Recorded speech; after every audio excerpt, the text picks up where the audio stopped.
Hi everyone, welcome back to my channel. My name is Risa and I am a graduate student in clinical mental health counseling, and I love talking about mental health, addiction awareness, neuroscience, healing. And so if that's what you're all about, you're in the right place. And today we're going to talk about mental health stigmas and how they prevent us from getting help. Most people don't realize this, but there are three faces to stigma: self stigma, cultural religious stigma, and professional stigma. Self stigma says, I should be strong enough to handle this. I should just tough it out, and therapy is for the weak, which is so far from the truth. Therapy should be the same, and it should be normalized as if you would go to a doctor for diabetes. We should take care of our minds the same way we take care of our body. And unfortunately, due to stigma, survivors of trauma and addiction are less able to find help because there's so much stigma around it. What would people think of me? What if I lose all my friends? What if I ruin my reputation? There's cultural and religious stigma. Our world is still way behind when it comes to caring about our mental health. It wasn't until COVID happened that people really start to take this seriously. And specifically in religious settings, whether you go to church or synagogue or wherever you practice your faith, there is this idea that we can just pray things away. Some cultures view mental health struggles as a character flaw instead of a real health issue. And this can cause people to not want to seek out help because it's embarrassing. If you've got problems and you don't know how to deal with it on your own, I'm going to stay away from you. However, these feelings really should be normalized because everybody has them and struggles with them. And in actuality, having these thoughts may be your body trying to tell you something's wrong, something needs change, whether it's your diet or your level of activity, you name it, something needs change and your body is trying to tell you that. And the thing is, you don't have to replace religion with therapy. It can work very well together and it will actually strengthen your spiritual well-being.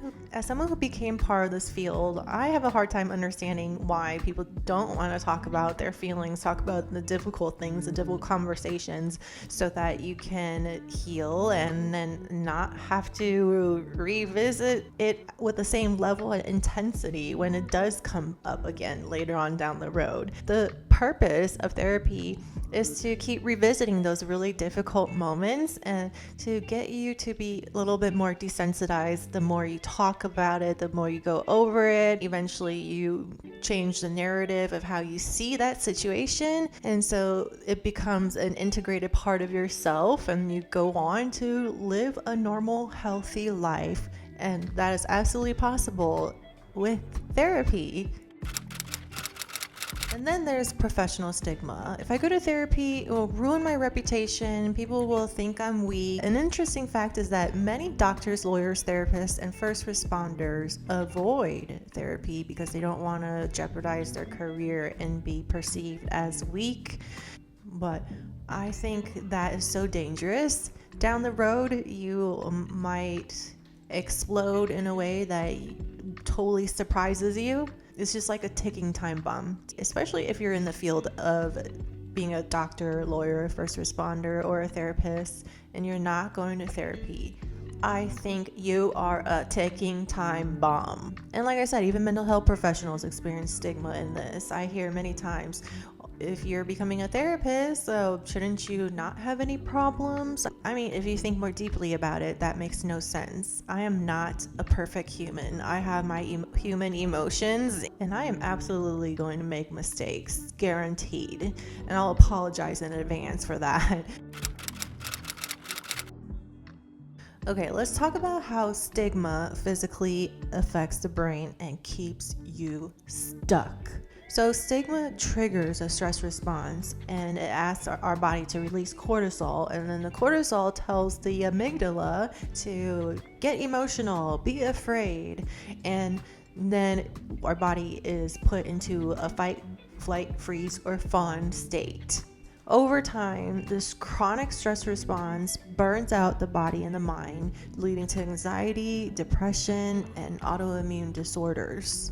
Another interesting thing is your prefrontal cortex, it becomes less active. Your prefrontal cortex is the thinking part of your brain. It becomes less active. You don't think as clearly. Your limbic part of your brain, the emotional part of your brain that reacts first, it's overactivated and you're over emotional. And if mental health issues is left untreated, it can lead to all kinds of self-destructive behaviors, self-harm, substance abuse, even unaliving yourself. So we talked a little bit about the 3 phases of stigma, and we went over the brain science of it. Now let's talk about what it would cost if we did not get help.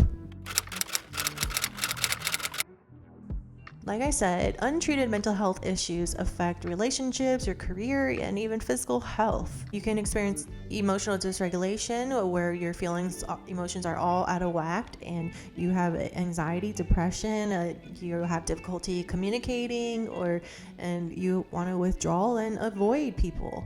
Avoiding getting help can also perpetuate toxic relationship patterns. People may unconsciously repeat cycles of dysfunction, choosing partners who are emotionally unavailable, engaging in codependency, and struggling with commitment. And if you continue to fail to get help, you will experience chronic stress and burnout. And if you have unresolved trauma, you want to explore that because unresolved trauma lives in the body. So if unexamined, it can lead to all kinds of issues, whether presently or later on down the road. An interesting thing is that a person struggling with anxiety may not know that the cause of their anxiety starts with their digestive issues, and once that's taken care of, their anxiety goes away. Another reason why we want to prioritize our mental health is because we can unintentionally pass this down to our children.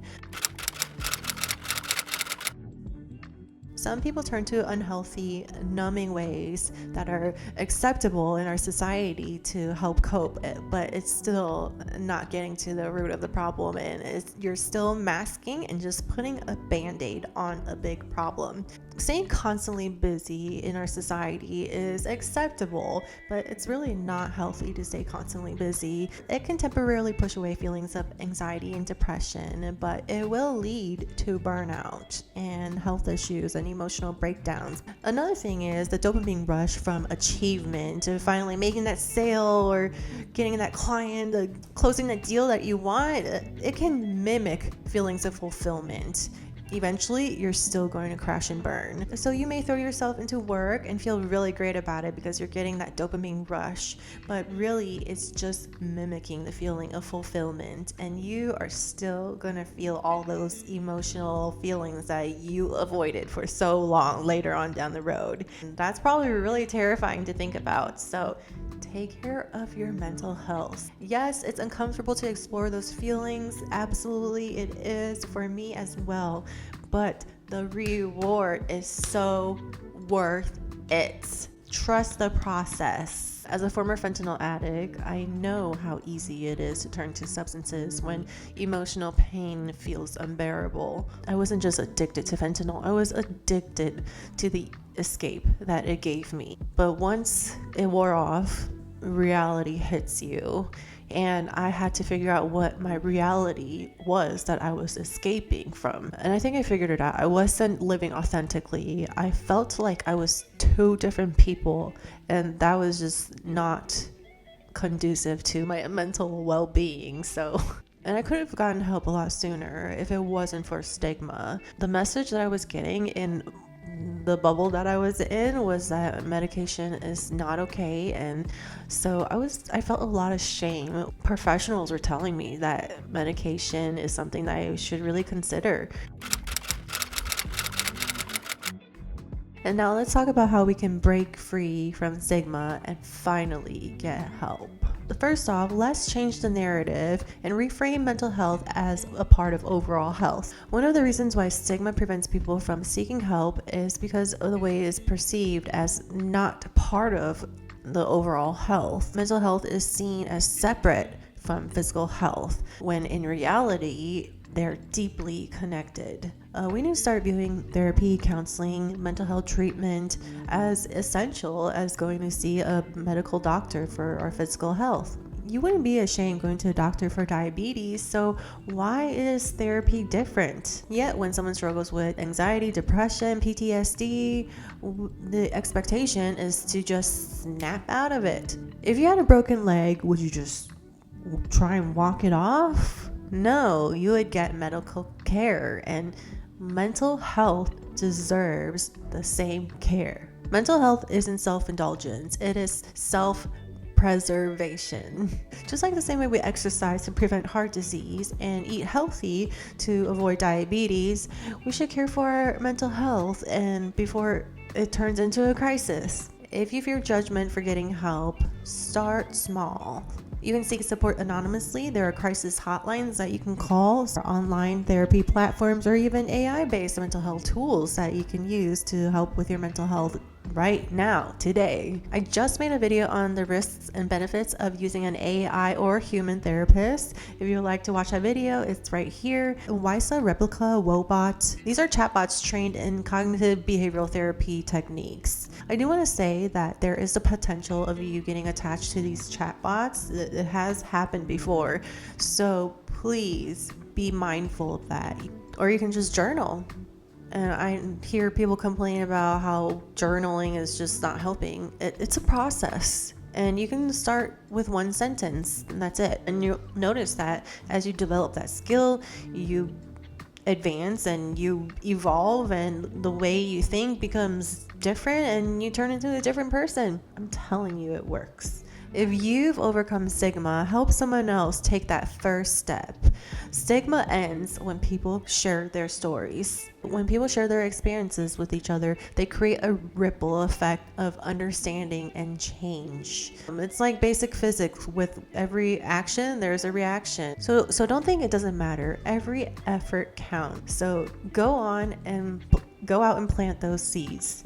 Whether it's about therapy, medication, addiction, trauma, or just struggling, let's normalize these experiences. When someone speaks up, it reassures others that they are not alone. You are not weak for needing help. You are strong for choosing to fight for yourself. Before we go, what's the biggest stigma you faced around mental health? Drop it down in the comments below and let's break the cycle together. Thanks for watching. Until next time, bye.